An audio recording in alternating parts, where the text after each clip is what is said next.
Alors, s'il vous plaît, nous reprenons nos travaux. Donc, nous avons le plaisir de recevoir l'Association québécoise des CLD, représentée par M. Yves Morin, M. Michel Adrien et Mme Suzy Loubier. Bienvenue à la Commission des finances publiques. La parole est à vous pour votre présentation. Merci.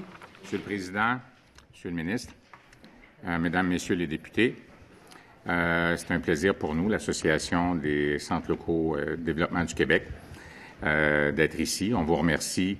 On remercie la Commission des finances publiques de nous donner l'opportunité essentiellement de nous exprimer dans le cadre des consultations particulières sur le projet de la loi 28.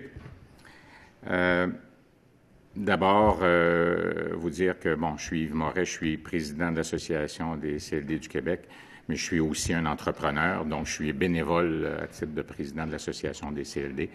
Je fais partie des nombreux hommes d'affaires au Québec qui croient qu'on doit donner, on doit faire un bénévolat économique pour la croissance de nos communautés et la croissance de notre province. Je suis accompagné aujourd'hui par le maire de ville de Mont-Laurier et vice-président de l'association, M. Michel Adrien, ainsi que la directrice générale de l'association, Mme Loubier.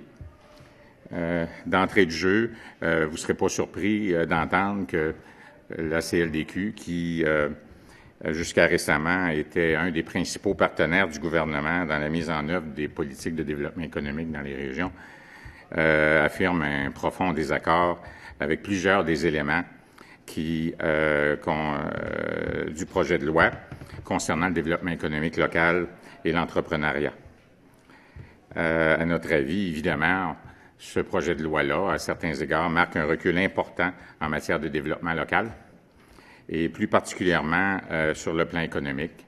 Évidemment, en sabrant sur 55 du financement du développement économique local et en se privant dans plusieurs régions du Québec et en diminuant dans les autres l'expertise développée par les centres de développement locaux au cours des 16 dernières années au service des entrepreneurs ou des entreprises, il y aura nécessairement des conséquences, une perte d'expertise, de compétences sur le terrain, géométrie variable du niveau de service qui vont être offerts dans les différentes MRC du Québec auprès des entrepreneurs, un abandon à certains endroits et à certains égards de l'accompagnement de ces entrepreneurs-là dans les différents stades du développement de leur entreprise, un effet négatif sur la croissance économique du Québec et plus particulièrement de certaines régions, évidemment, conséquences sur la création d'emplois et une perte de sensibilisation à l'entrepreneuriat.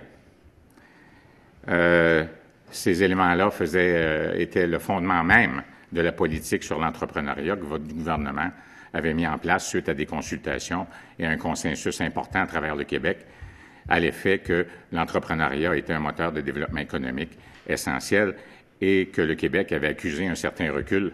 Et il n'y a pas si longtemps que ça, on parle des années 2010-2011, donc c'était hier.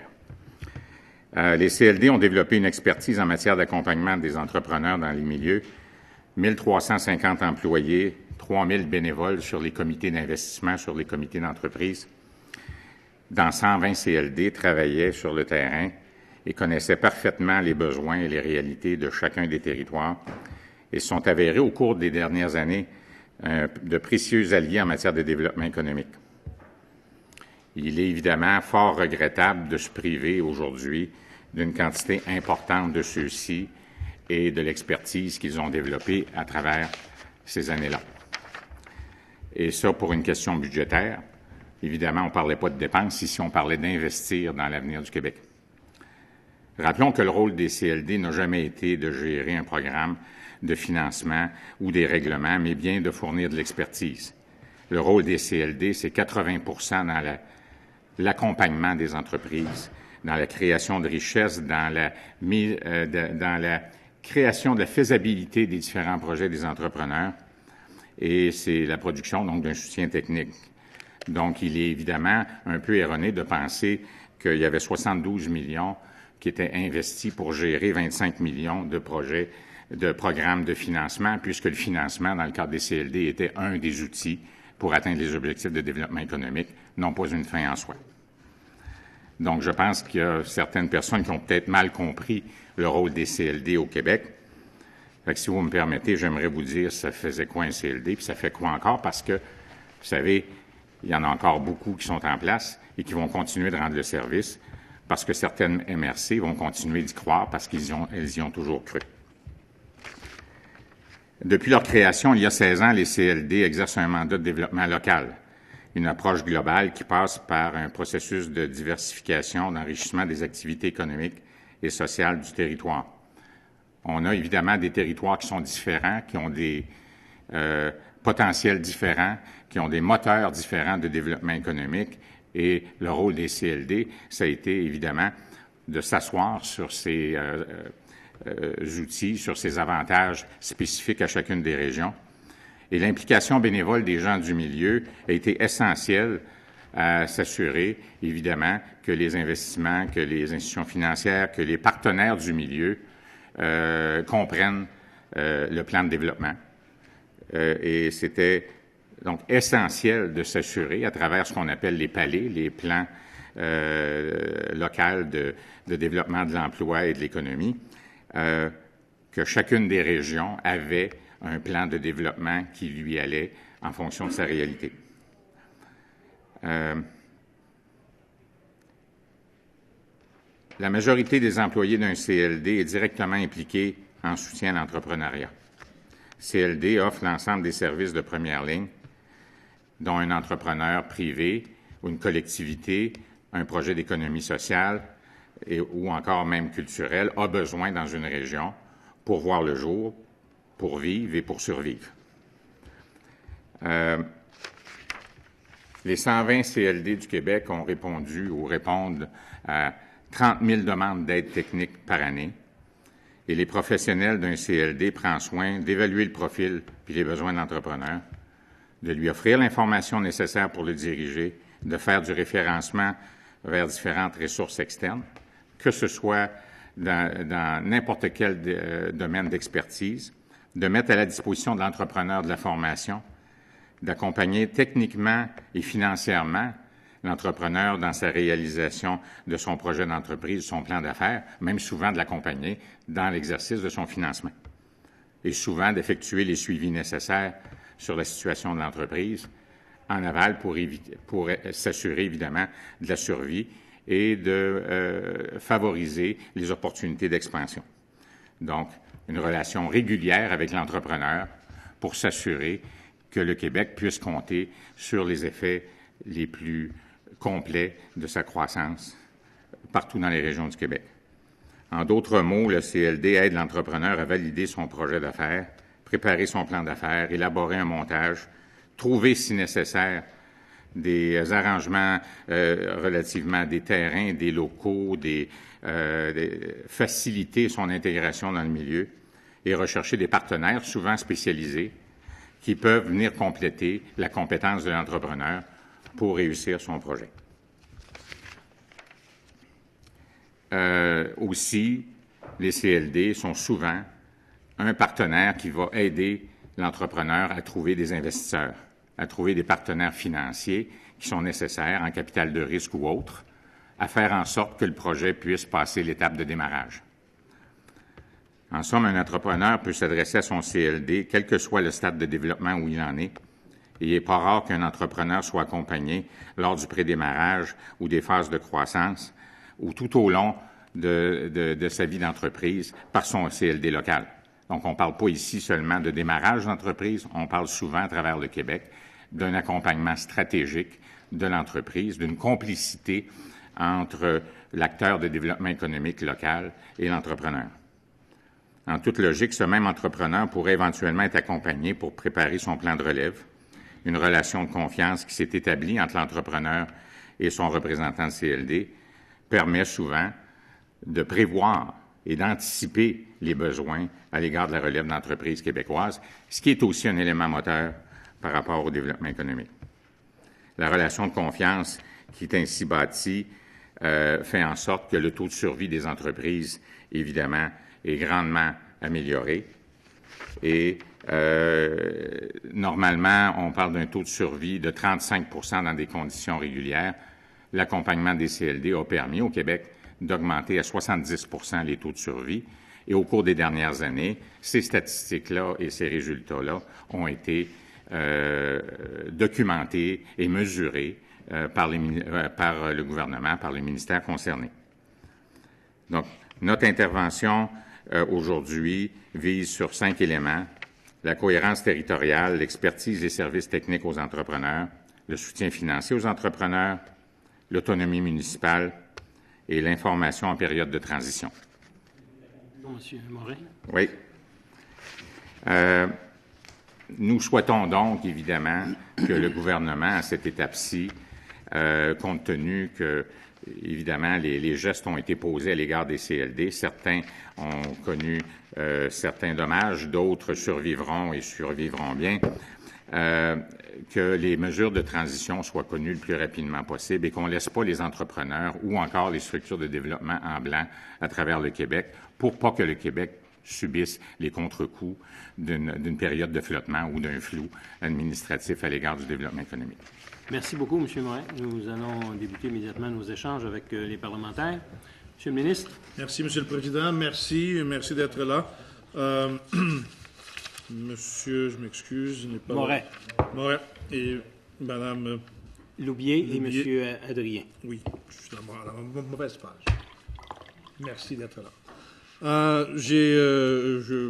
Nous avons discuté de ça avec plusieurs autres groupes avant vous.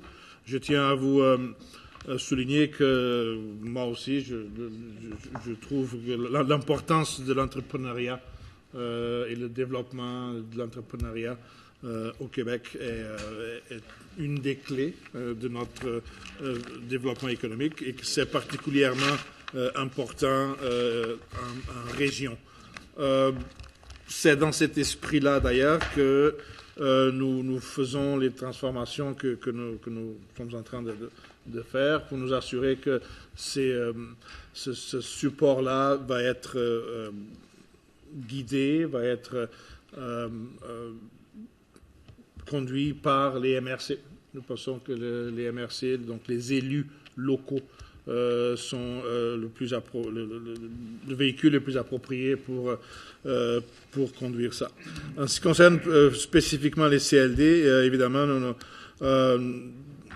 ils ne sont pas abolis comme tels, donc les MRC auront le choix de maintenir, si elles le souhaitent, ou d'établir une autre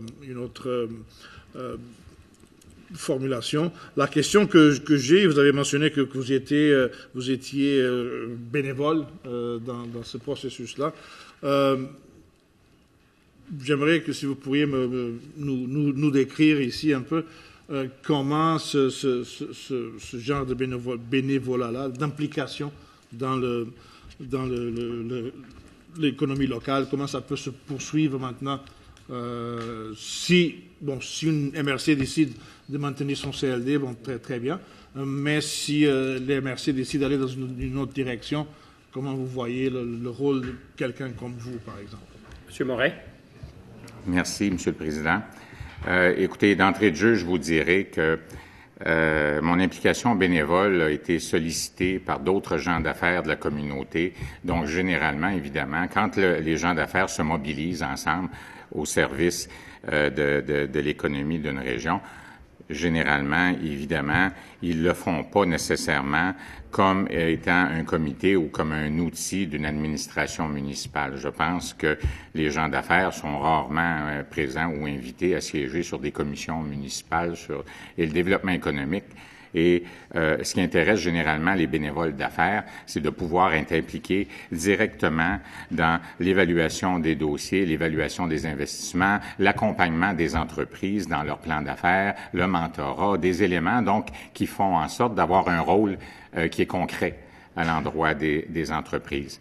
Je vous dirais qu'actuellement, ce qu'on vit à travers les MRC du Québec, c'est que déjà les nouvelles structures se modifient pour faire plus de place aux élus et diminuer le nombre de participants du milieu des affaires sur les conseils d'administration.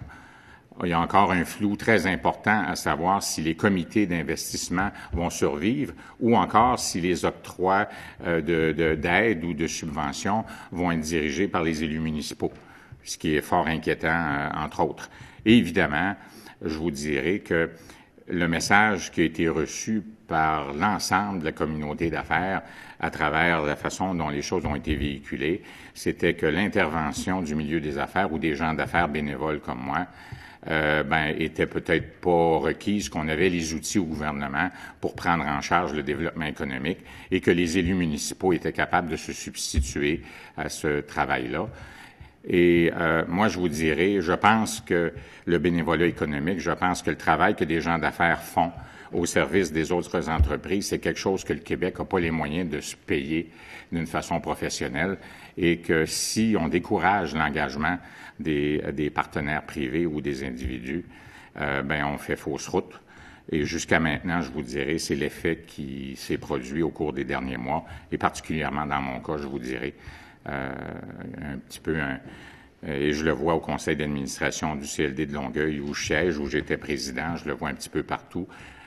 Les gens sont un petit peu désabusés de la démobilisation. Il y a une démobilisation importante du milieu des affaires actuellement à l'endroit de l'appareil d'accompagnement aux entrepreneurs, devant le flou, devant l'incertitude et devant la prise de contrôle par les élus de l'appareil. Merci. Monsieur le ministre. Merci. Si c'est ça, et je ne doute pas de votre de ce que vous dites, mais si c'est ça ce qui se ressent partout, évidemment, il va falloir corriger le tir parce que c'est certainement pas ce qui est souhaitable. Évidemment que la place et l'importance de l'entrepreneuriat, des entrepreneurs, du milieu des affaires dans ce milieu-là, à mon avis, est très important et même d'ordre capital. Donc, il va falloir qu'on s'assure que cela ne se fait pas. Mais de l'autre côté, vous, M. Adrien, en tant qu'élu local, justement, vous allez avoir maintenant un pouvoir, une autonomie plus importante. Comment vous voyez cette relation, justement, avec les communautés locales d'affaires pour pouvoir optimiser les ressources existantes? Monsieur Adrien. Merci beaucoup, Monsieur le Président. En fait, je vais m'adresser à vous en tant que, bien sûr, vice-président de l'Association des centres locaux de développement du Québec, mais aussi en tant que président d'un CLD, le CLD de la MRC d'Antoine Labelle.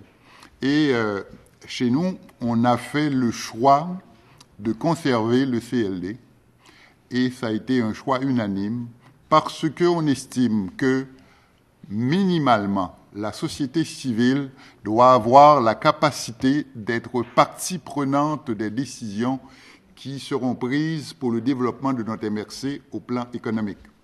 Et par rapport à la question que vous posiez tantôt, à savoir qu'est-ce qu'on doit, qu'est-ce que vous voulez proposer, qu'est-ce que vous souhaitez, il est clair que minimalement, les MRC qui feront le choix d'intégrer la mission de développement économique, de se porter en termes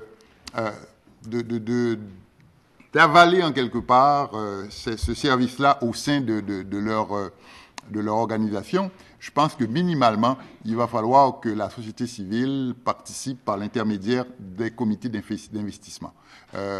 Il y a une expertise là, une connexion avec le milieu qui m'apparaît essentielle pour permettre la continuité dans le développement de nos régions et particulièrement des régions périphériques.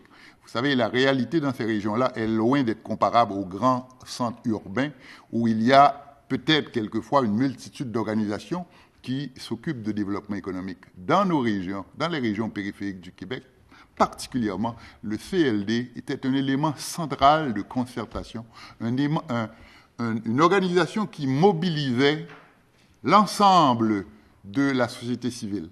Alors, c'est là l'une des plus grandes pertes que l'on constate, et c'est pour ça qu'à l'échelle du Québec, on peut dire qu'il y a un recul certain par rapport à la disparition de ce réseau-là qui avait atteint une certaine maturité. En depuis 1998, donc maintenant un peu plus que 16 ans, ce réseau-là s'est amélioré, s'est bonifié, et je pense qu'effectivement, on va devoir retrouver une certaine position d'équilibre dans les endroits où on aura fait le choix d'intégrer à même la MRC ce réseau-là. Merci. Très bien. Très bien, merci. J'entends bien, j'écoute bien votre suggestion, recommandation. Bien sûr, donc, vous avez bien élaboré ça. Certaines MRC choisissent de conserver, d'autres choisissent d'intégrer. Et c'est un peu ça, donc nous laissons le choix aux élus locaux. Nous pensons qu'ils sont encore une fois, le moyen le plus utile et efficace de le faire, mais en gardant ce lien avec la communauté locale d'affaires. Et donc, c'est important que cela se fasse. Très bien. Moi, j'ai tout. Si vous avez des... Madame la députée de Bourassa-Sauvé. Merci, Monsieur le Président. Merci de votre présence, votre présentation, votre mémoire, et aussi de vos suggestions, parce que je trouve que c'est un moment propice si on va faire des changements, il faut regarder ça et faire les bons changements. Et je dis ça parce que les CLD existent depuis 1998, mais après 16 ans d'existence, il y a encore beaucoup de préoccupations, il y a encore une faiblesse relative dans l'intention d'entreprendre. Il y a un déclin du taux de création d'entreprises. Il y a des difficultés en matière de relève d'entreprises. Vous savez, on a eu devant nous récemment la Fédération canadienne d'entreprises indépendantes qui représente les PME. Et ils ont fait un sondage. Et dans le sondage, ils ont posé la question, au cours des 5 dernières années, avez-vous fait affaire avec certaines organisations? Et ils ont demandé à CLD. Plus que 83% ont répondu non. Alors,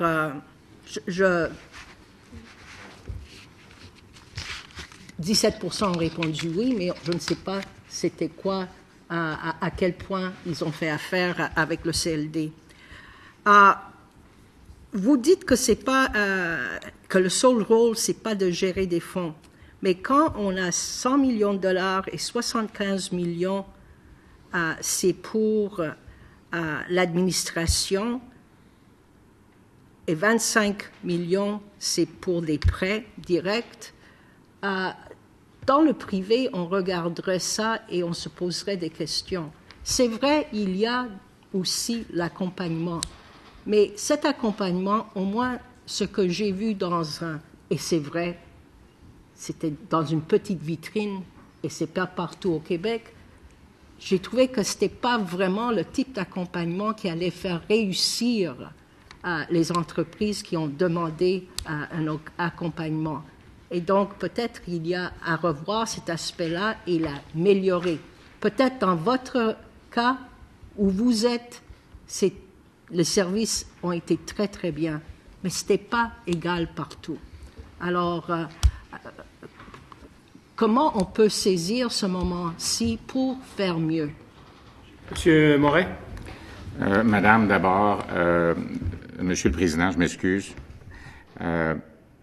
J'aimerais répondre à cette question-là en vous disant que ce ne sont pas toutes les entreprises qui font affaire avec des CLD. Et l'association auquel vous faites référence a un membership qui est formé d'entreprises qui sont déjà bien établies. On ne parle pas nécessairement d'entreprises en démarrage. La majorité des entreprises en démarrage au Québec ou au Canada ne connaissent même pas ce genre d'association-là et leurs préoccupations ne se passent pas au niveau de ce type de réseau-là. Donc, il est bien normal que s'il y a un sondage qui a été fait auprès des membres de ce réseau-là, le mécanisme de croissance de ces entreprises-là, c'est généralement pas le CLD. En termes d'intervention CLD, je vous dirais que quand il y a au Québec ou dans un CLD une vingtaine d'employés ou une quinzaine d'employés qui sont principalement dédiés à faire de l'accompagnement, qui ont des dossiers de démarrage d'entreprise.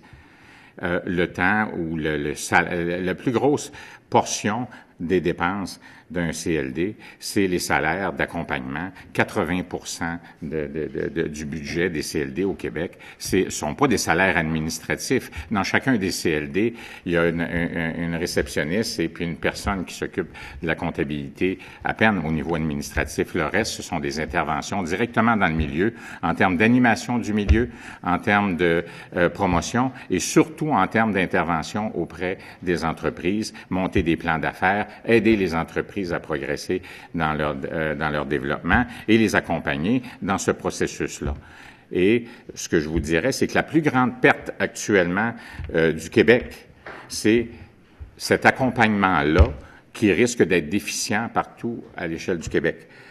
Ce qu'on perd actuellement, c'est une banque d'expertise importante, des gens qui ont pris l'habitude dans un modèle qui s'est développé au cours des 16 dernières années, qui s'est raffiné. Donc, la démarche n'est pas une démarche improvisée. Il est vrai qu'on a déjà taxé les CLD d'avoir une géométrie variable. La géométrie variable dépend évidemment de la topographie variable des régions et de la nature des dossiers, mais l'approche de développement et de support et d'accompagnement des entreprises s'est raffinée à un point important. Et le gouvernement a reconnu, à travers les différentes évaluations qui ont été faites des CLD, le gouvernement lui-même a reconnu que l'ensemble des CLD au Québec a performé dans les attentes ou au-delà des attentes que le gouvernement avait fixées dans les critères de performance. Et les CLD au Québec se sont investis dans des démarches de formation, dans des démarches d'amélioration continue qui ont été étendues partout à l'échelle des organisations. On a d'une certaine façon permis que les fondations du développement économique de plusieurs régions du Québec soient démolies pour essayer de réinventer le modèle à zéro et partir là où on était il y a 16 ans, ou il y a 18 ans, ou il y a 20 ans. Merci. Monsieur le député de Mégantic. Merci, M. le Président. Je voudrais tout d'abord vous remercier d'être là, M. Morin, M. Adrien et Mme Louvier, et de vous féliciter aussi d'être impliqué dans les CLD du Québec parce que, comme ancien dirigeant d'un CLD aussi, je me souviens bien du type de bénévolat qu'on doit faire pour y participer. Donc, mes commentaires ici ne sont pas dirigés vers vous, mais principalement vers les gens qui nous écoutent parce qu'il y a des choses là-dedans qu'il faut, selon moi, clarifier. En fait, quand on vous parlez que le gouvernement sabre 55% du financement dévolu au développement économique local, c'est la partie de la contribution du gouvernement, parce qu'il y a une partie qui est au moins équivalente, qui vient des MRC et des municipalités locales qui sont attenantes. Donc, ça change la donnée sur le pourcentage total. Ça, c'est mon premier commentaire.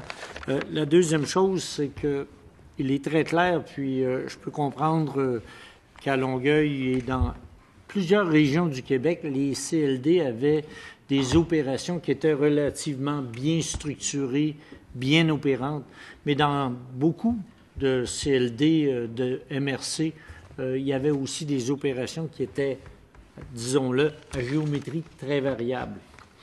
L'autre problème qu'on retrouvait à travers tout ça, puis on espère qu'en éliminant certains éléments de ça, ça va se rajuster, parce que, comme vous le savez bien, il y a le CLD, il y a Investissement Québec, il y a le SADC, il y a le CLE, il y a les DEC. Donc, il y a toute une panoplie d'organisations qui contribuent au développement de ces entreprises-là.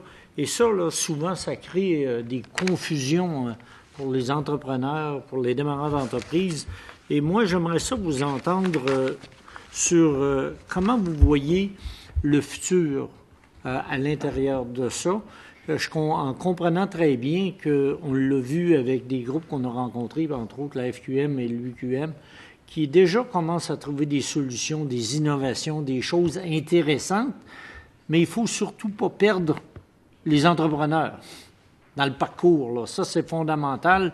Donc, est-ce que vous avez regardé vers l'avant puis voir quels sont les paramètres ou les éléments qu'il faudrait protéger à tout prix pour s'assurer qu'on va pouvoir perdre un minimum de compétences?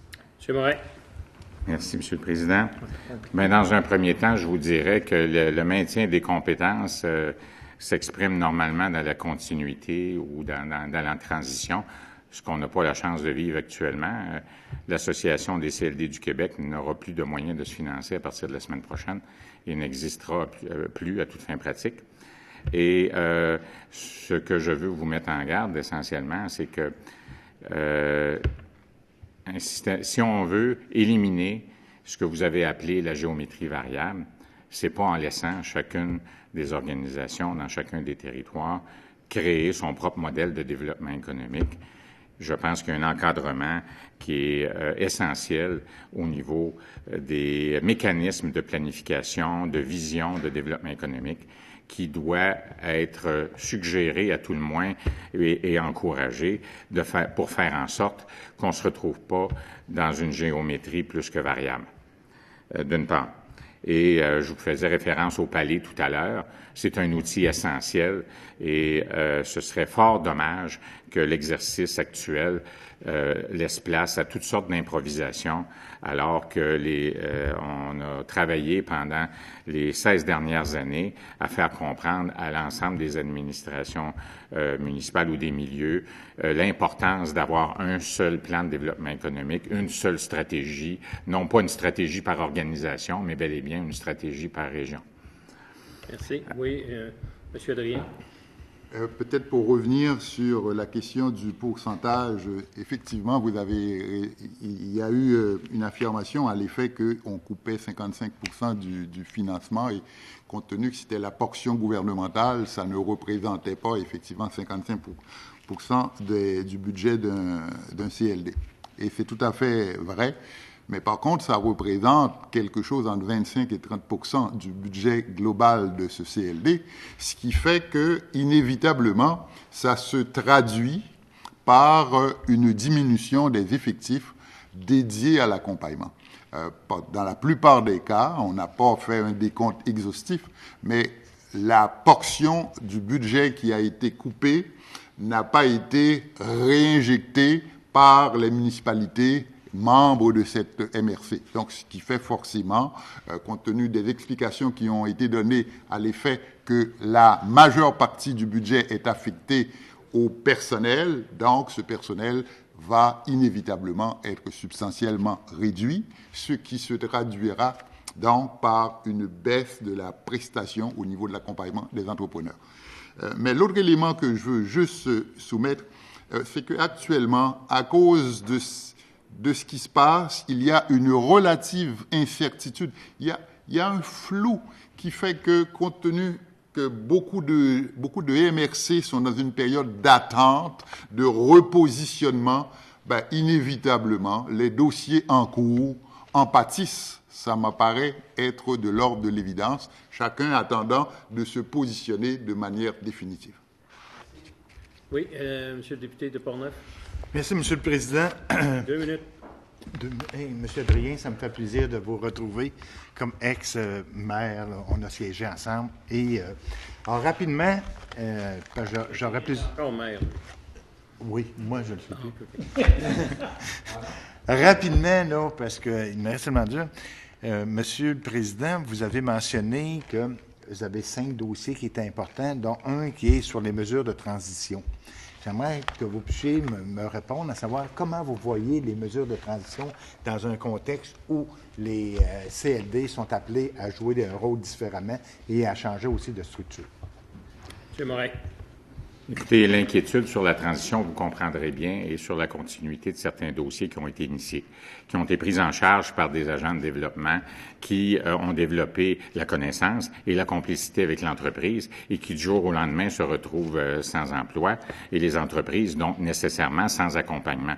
Dans des demandes de financement, dans des demandes de démarrage d'entreprise, vous comprendrez que parfois, le 3 mois, le 6 mois ou l'année de flottement peut faire la différence entre un démarrage à succès ou tout simplement pas de démarrage. Et le message qu'on lance, évidemment, à nos entrepreneurs, c'est qu'il n'y a pas personne à l'adresse pour répondre présent actuellement pour les accompagner dans la majorité ou dans plusieurs des cas. Et l'autre élément, bien, vous comprendrez qu'actuellement, devant cette incertitude-là, il y a des gens avec des compétences qui, devant cette incertitude-là, cherchent à se replacer dans d'autres emplois, ce qui est normal. Et évidemment, bien, peut-être qu'on perd les meilleurs éléments au service du développement économique local en ne les sécurisant pas dans une structure ou dans un rôle pour les périodes à venir. Et actuellement, ce flottement fait en sorte, à mon avis, qu'on va perdre des compétences importantes à travers le Québec dans l'accompagnement de nos entreprises. Merci, M. Moret. Excusez-moi, M. le député de Rousseau, mais je vais devoir demander un consentement pour poursuivre nos travaux au-delà de l'heure. Très légitimement demandé. Juste avant que je parle. Pas de problème. Pas de problème, M. le Président. Puis j'imagine que le député de Beauchamp va être d'accord lui aussi. Hein? M. Moret, M. Adrien, Mme Loubier, bonjour, merci pour votre mémoire.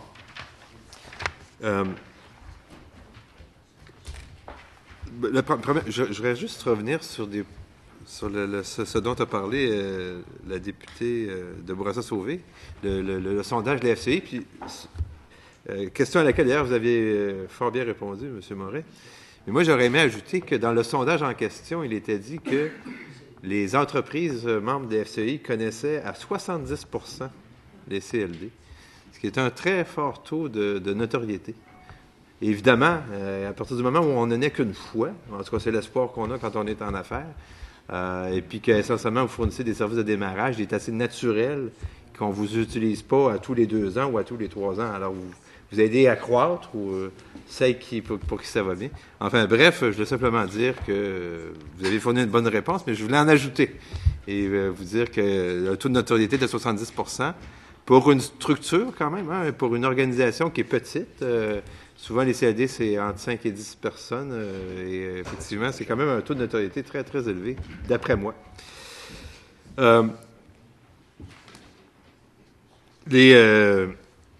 Je voulais vous demander, vous avez abordé un peu la question. Est-ce que vous avez... Peut-être qu'il est-il trop tôt là, pour nous dire ce qui s'est passé jusqu'à maintenant, d'après ce que vous en savez, là, dans tous les CLD du Québec. Autour de moi, dans mon comté, il y a eu un CLD qui a été maintenu, mais il y a eu des postes qui ont été abolis.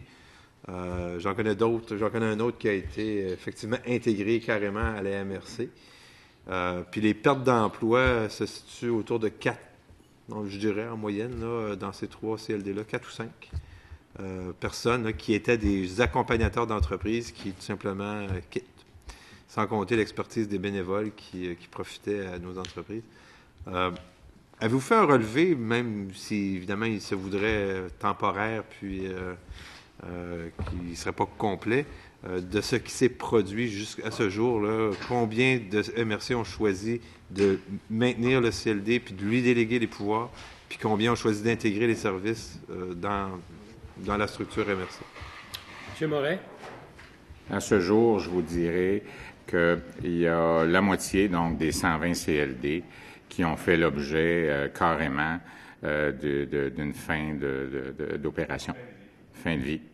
Et que sur les 60 qui restent, il y en a une vingtaine qui sont dans une étape de transition pour l'année courante.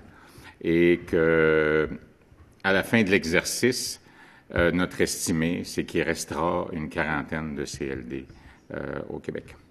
Merci. Sur les 120. Monsieur le député. OK. Dans les CLD, on avait l'assurance que les décisions seraient prises indépendamment des élus, en tout respect pour les élus que nous sommes tous, élus que M. Irlien est. Mais on avait cette assurance-là. Dans le nouveau modèle proposé par le gouvernement, là, pour les cas où, pour les 80, si vous voulez, les MRC qui vont choisir selon votre pronostic, là, puis je comprends que c'est un pronostic, c'est pas nécessairement ce qui se produira. Mais pour les 80, donc, qui choisiront d'intégrer les activités des CLD en leur sein, plusieurs personnes sont venues nous dire qu'il y avait un danger de ne pas créer, du fait qu'il n'y avait pas de distance entre les élus, de la table des maires et les décisions concernant des entreprises qui pourraient se localiser dans l'une ou l'autre des municipalités. Qu'est-ce que vous pensez de cette affirmation? Est-ce que vous croyez qu'on devrait minimalement renforcer le projet de loi pour s'assurer de créer cette distance entre les élus et les projets, les promoteurs et les décisions? M. Morin. Monsieur le Président, à ce moment-ci, le message du gouvernement n'est pas clair à l'effet comment vont être gérés les différents programmes d'aide aux entreprises. Les rumeurs vont aussi loin que de dire que certains de ces programmes-là pourront être rapatriés à Investissement Québec. D'autres disent mais que les budgets vont être transférés au MRC. Et dans la modalité d'application, on est absolument actuellement dans une totale incertitude. Tout ce qu'on peut faire à ce moment-ci, c'est une mise en garde dans les deux sens. C'est-à-dire que c'est sûr que s'il y a plus d'aide disponible localement aux entreprises, bien, on vient d'enlever un gros rôle pour les entrepreneurs locaux d'attribuer, d'aider, de supporter les entreprises dans leur croissance. Deuxièmement, si, évidemment, ce sont des élus qui ont le pouvoir d'attribuer les aides gouvernementales, vous comprendrez que dans des petites communautés où les gens sont allés à l'école en même temps, puis qu'il y en a qui n'ont pas supporté aux dernières élections, etc., on peut imaginer ce que ça peut donner comme parcimonie. Et dans l'autre cas où ce serait Investissement Québec qui récupérerait les fameux dossiers, qui va devenir le chevalier pour défendre l'entreprise, qui va connaître le dossier de l'entreprise, puis aller faire les représentations pour que le dossier puisse passer, puis essayer de faire les ventes et compléter l'accompagnement ou l'expertise nécessaire pour que le dossier soit suffisamment solide. Parce qu'on peut pas être à la fois prêteur, dire non, et en même temps être le chevalier défenseur de l'entreprise. Donc, à mon avis, il y a actuellement un flou important qu'il va falloir rétablir rapidement. Il va falloir établir les règles du jeu rapidement et la loi, évidemment, doit le prévoir, je pense. Rien, vous vouliez ajouter, juste, si vous permettez, oui, M. député je me Gaspé. permets en tant qu'élu, de croire que mes collègues élus un peu partout à travers le Québec vont être très soucieux de l'éthique et vont agir de manière à être capables de répondre correctement de leurs actions et de leurs décisions devant le grand public. Mais il reste que, au-delà de cette considération-là, un élu a forcément l'obligation de regarder un peu en fonction de sa communauté immédiate. Ce qui fait qu'à partir du moment où il n'y aura plus cette distance-là qui existait et qui était un peu établie par l'intermédiaire du comité d'investissement, je dirais la nature ayant un peu horreur du vide, là, il va avoir une nouvelle proximité qui pourrait, je parle au conditionnel, avoir des incidences sur les choix, sur les décisions qui vont être prises au niveau des budgets, au niveau de la répartition surtout des fonds qui sont disponibles pour le développement. Merci. Député de Gaspé. Merci, M. le Président. À mon tour de vous souhaiter la bienvenue. M. Morin, M. Adrien, Mme Loubier. Écoutez, moi, ce que j'aimerais, c'est avoir votre position face au constat qu'on entend depuis quelques jours, pour ne pas dire quelques semaines, ici à la Commission. On est confronté à une situation où, bon, le monde municipal subit une diminution de 300 millions de dollars dans le nouveau pacte fiscal. Ici, aussi, au niveau des CLD, bon, vous nous confirmez la diminution de budget de 72 à 32 millions. Si je calcule bien, c'est 40 millions de coupures. Et les régions, en général, plusieurs régions, disons, situées en territoire non urbanisé, à ma connaissance, sont des régions qui sont dotées à peu près strictement des CLD comme structure de soutien au développement économique, local et même communautaire, social, etc., parce que ce n'est pas uniquement le volet économique qui est traité dans vos organisations. Dans un contexte où le monde municipal subit de fortes diminutions budgétaires, dans un contexte où on transfère les pouvoirs des CLD au monde municipal avec 40 millions de moins de budget, est-ce que vous croyez qu'il n'y a pas un risque, finalement, que les CLD soient démantelés ou remplacés, soit maintenus, mais avec des effectifs beaucoup moindres? J'entends même dans certains CLD, on va prioriser, nous, les agents, on va garder les ressources pour accompagner, mais on n'aura plus d'enveloppe d'investissement. Dans d'autres CLD, c'est le contraire. On dit qu'on va prioriser les budgets, moins de monde pour accompagner. Mais dans les deux cas, je pense que le milieu est perdant. Fait que dans ce contexte-là, croyez-vous que, surtout dans des régions, disons, moins bien desservies en termes d'autres organismes d'accompagnement, j'entendais un collègue tantôt dire il y a DEC, il y a d'autres organismes qui sont présents à certains endroits, oui, mais il y a beaucoup de régions où le CLD est à peu près la seule instance qui intervient au niveau des différentes sphères du développement. Croyez-vous que ça pourrait avoir comme impact que des milieux se retrouvent finalement sans ressources autant au niveau professionnel que financier pour accompagner les projets, les promoteurs? Puis il y a un élément dans votre mémoire qui m'a frappé et qui est extrêmement important. Ça peut paraître un détail pour certains, mais il n'y a rien dans le projet de loi qui fait en sorte que les MRC qui vont récupérer la responsabilité ont l'obligation de prendre la relève au niveau des dossiers. Donc, je pourrais être un promoteur, avoir un dossier de la filière du CLD, puis tomber dans la filière 13, puis rester là un bon bout de temps, parce qu'il n'y a pas de transition de prévu. J'aimerais vous entendre là-dessus, s'il vous plaît. M. Loubier. Écoutez, vous avez totalement raison en ce qui concerne évidemment la continuité des dossiers et cette inquiétude-là. En matière de financement, et je veux juste revenir sur un propos qui a été fait, il est vrai que les coupures du gouvernement sont à la hauteur de 40 millions, mais il ne faut pas oublier que dans le passé, l'engagement du gouvernement créait une condition d'appariement des municipalités et faisait en sorte qu'il y avait au moins un autre 40 millions qui étaient investis dans les régions du Québec si les municipalités voulaient bénéficier de l'aide gouvernementale en matière de développement économique. Dans un environnement de compression budgétaire où on demande aux municipalités, aux MRC de faire des efforts budgétaires et qu'on leur donne la permission, donc, dorénavant, non seulement de recevoir moins d'argent du gouvernement, mais en plus de couper à ce budget-là comme étant une alternative de compensation aux compressions budgétaires, vous comprendrez que l'effet réel est beaucoup plus grand que seulement la coupure gouvernementale. Il est vrai que dans certains milieux, dans certaines régions, la notion de développement économique est évidemment peut être différente, peut être complexe et peut faire en sorte que on décide d'y investir moins d'argent au bénéfice de d'autres besoins ou de l'identité de d'autres souhaits des élus dans certains milieux.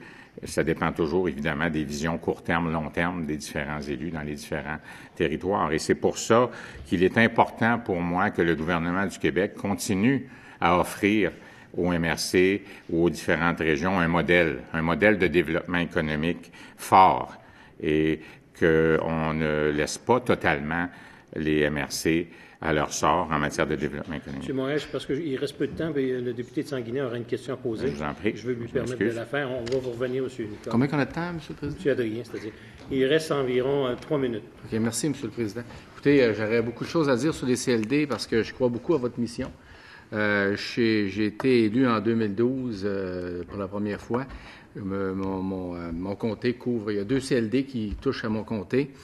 La moitié des entrepreneurs francophones, quand on regarde le nombre d'entrepreneurs au Québec, là, la moitié, en pourcentage, la moitié des entrepreneurs francophones comparativement aux entrepreneurs anglophones, on a de la difficulté à se lancer en entreprise pour des raisons, j'imagine, culturelles. Je n'ai pas fait d'études là-dessus.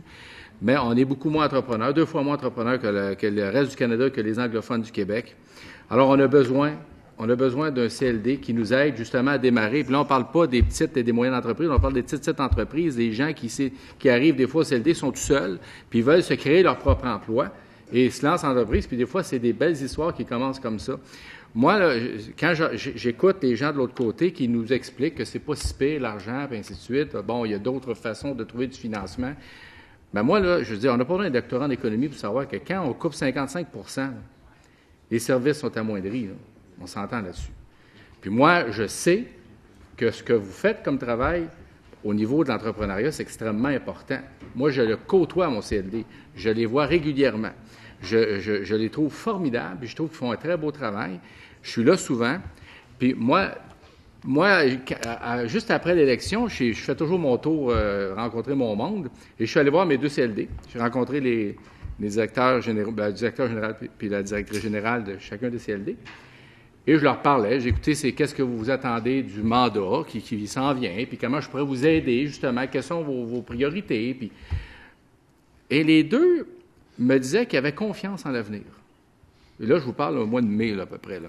Il disait, bien, écoutez, moi, je pense qu'on va avoir une mission agrandie. On voit un soleil à l'horizon, ainsi de suite. Puis je me disais, bien, je suis bien content pour vous autres. Puis en tout cas, si jamais il arrive de quoi, sachez que moi, je vais être là pour faire la promotion des CLD. C'est ce que je fais actuellement. Là. Et ils ont été atterrés devant ce qui se produit actuellement. Et ils n'avaient pas prévu ça, mais pas 2 secondes. Vous, aviez-vous prévu une affaire comme ça? Monsieur Adrien, je vous donne la parole. Tout à l'heure, je n'ai pas pu. Il vous reste environ 45 secondes. Allez-y. Ouais, ça tombe très bien, mais, Monsieur le Président. On m'aurait dit il y a 8 mois que je serais ici devant vous, devant cette commission, pour constater littéralement la mort annoncée de ce réseau-là. Un réseau qui avait, comme je le disais précédemment, atteint une maturité, un niveau de performance tout à fait exceptionnel. Mais je ne l'aurais jamais cru. Alors, voilà, c'est une réponse par rapport à votre question plus directement. Et je finirai peut-être en vous disant que même si il existe des organismes de développement comme DEC et Investissement Québec, mais quand vous êtes dans une petite communauté et que DEC et Investissement Québec sont à 3 heures de route, cette proximité qui existait entre le CLD et l'entrepreneur n'existera plus, Monsieur le Président. Merci, Monsieur le député de Beauce-Nord. Merci, Monsieur le Président. Alors, d'entrée de jeu, il y a dans le secteur privé des bons employeurs qu'on appelle et il y a des mauvais employeurs. Je considère que le gouvernement, dans ce dossier-là, est considéré comme un très mauvais employeur. Deuxièmement, je veux revenir sur les propos de la députée de Bourassa-Sauvé, qui disait qu'il y en a 83 qui ne connaissent pas les CLD, Fédération canadienne indépendante. Donc, il y en a 17 qui le connaissent. Investissement Québec, il y en a 17 aussi qui le connaissent, le même nombre. Société générale de financement, 1 connaissent la Société générale. Innovatec Québec, 2 Alors, tu sais, quand on prend les chiffres, et je vais vous dire plus que ça, connaissez-vous les organisations suivantes? Le Centre local de développement, CLD, selon la Fédération canadienne des entreprises indépendantes, est connu à 70 le seul qui le dépasse, c'est Emploi Québec. Où est-ce qu'on va rechercher l'ouvrage? Fait qu'on peut faire dire ce qu'on veut, mais insinuer qu'on abolit les CLD parce que l'entrepreneuriat, c'est pas assez développé. Je vais vous en dire une plus que ça, de la Fédération encore canadienne indépendante. Alors, j'informe, Monsieur le Président, j'informe ici, s'il y en a qui ne l'ont pas vu passer, là, que les récentes données de la FTQ démontrent que le coût des entreprises pour se conformer à la réglementation gouvernementale a augmenté d'1 milliard de dollars au Québec entre 2012 et 2014. Ce n'est pas les CLD qui ont augmenté ça, c'est le gouvernement. Alors qu'on ne vienne pas insinuer que les CLD, ils ne remplissent pas leur rôle parce qu'on manque d'entrepreneurs ici. On n'en manque pas d'entrepreneurs. Il y a assez de bâtons des roues, comme ça. L'autre chose, puis qui est aberrante en ce qui me concerne, c'est qu'on a vu passer le Fonds de solidarité FTQ, on a vu passer la CSN avec Phil Action, et les deux recommandent d'éloigner les argents en termes d'investissement, en termes de prêts, en termes de comité d'investissement, d'éloigner ça de la gouvernance des élus municipaux. Puis d'autant plus que le rapport Charbonneau n'est pas encore sorti. Et le milieu qui a été le plus échaudé là-dedans, c'est le milieu municipal. Puis on va tout confier ça au MRC, puis les maires décideront entre eux autres des comités d'investissement, puis décideront à qui donner l'argent. C'est pas savoir c'est quoi qui se passe à l'intérieur d'une MRC. J'ai été maire 9 ans de temps, et je sais c'est quoi qui se passe à l'intérieur d'une MRC. J'ai été sur la CRE, je sais c'est quoi qui se passe à l'intérieur d'une CRE. J'ai été le vice-président fondateur de la CLDQ en 98 avec Yvon Leclerc comme premier président. Je sais ce qui s'est passé dans les CLD, mais qu'on vienne insinuer que les CLD ne faisaient pas le job, bien là, on va vous dire que je le prends quasiment personnellement. Quasiment personnellement. Je trouve ça une attaque dérisoire, sans aucune connaissance du fond des choses. Et puis ça me déçoit énormément du gouvernement qui n'a pas encore compris ça. Non, il me restait du temps, monsieur, mais il fallait que je le dise. Là, moi, je me serais assis à côté des représentants en avant, puis ça aurait fait pareil. Allez-y, monsieur le député. Comment il me reste de temps, monsieur le président? Il vous reste environ 6 minutes et demie. OK, merci. Vous dites que les subventions gouvernementales, Monsieur le Président Moret, les subventions gouvernementales étaient de l'ordre de 72 millions, sont coupées à 32 millions. Par contre, la part des MRC est évaluée à peu près à 29 millions. La part des villes qui était évaluée à peu près à 29 millions, quelques cent mille, ce qui faisait un budget total de 102 millions. Est-ce qu'on a, parce que vous savez qu'en faisant tomber les CLD, la part des municipalités pour financer le CLD ou l'organisme à but non lucratif qui va être là ne sera plus obligatoire. Ils vont avoir un droit d'opting out. Alors, ce droit d'opting out-là, est-ce que vous avez des indices comme quoi le 29 millions va rester là ou il ne restera pas là ou il va juste rester 32 millions sur 102 millions? Monsieur Loubier? Monsieur Moret?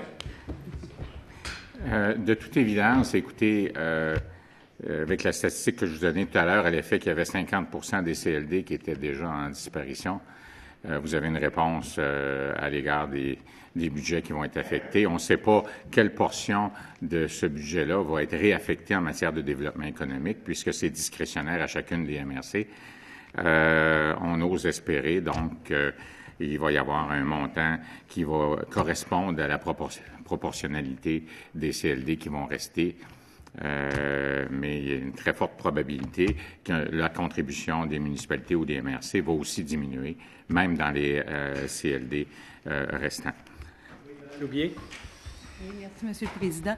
Alors, ce qu'on constate, c'est que, d'une part, les MRC n'auront plus l'obligation de mettre minimalement un montant d'argent dévoué au développement économique local, mais aussi n'auront plus l'obligation de donner des services de première ligne aux entreprises. Alors, je vous dirais, vous parliez tout à l'heure de la géométrie variable, là, bien, on nous reprochait ça beaucoup au cours des 16 dernières années. Alors, je vais vous dire, ça va être de la géométrie variable partout à travers le Québec. Et c'est pour ça que, dans le fond, ce qu'on vous dit aujourd'hui, c'est important qu'il y ait un encadrement puis qu'il y ait aussi minimalement des services qui soient offerts partout.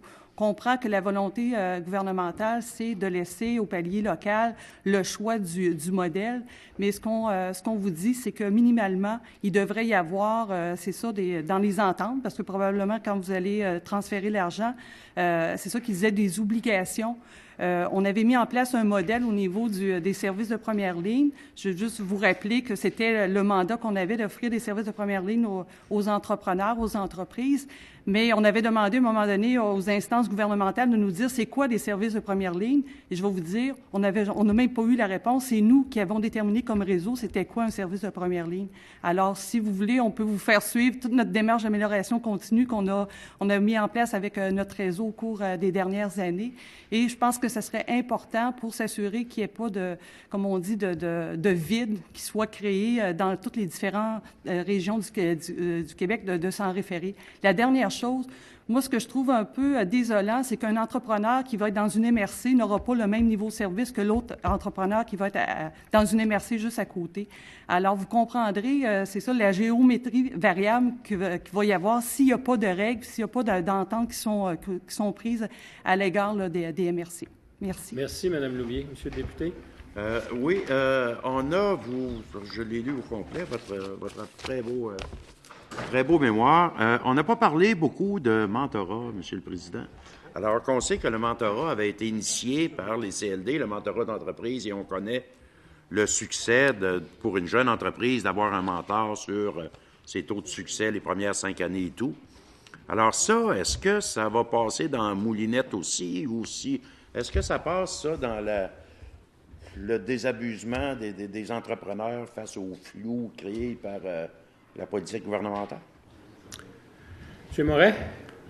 Écoutez, la réponse à ça, je pense, c'est que les entrepreneurs du Québec ont toujours la volonté, j'imagine, de participer au développement de leurs collègues en démarrage.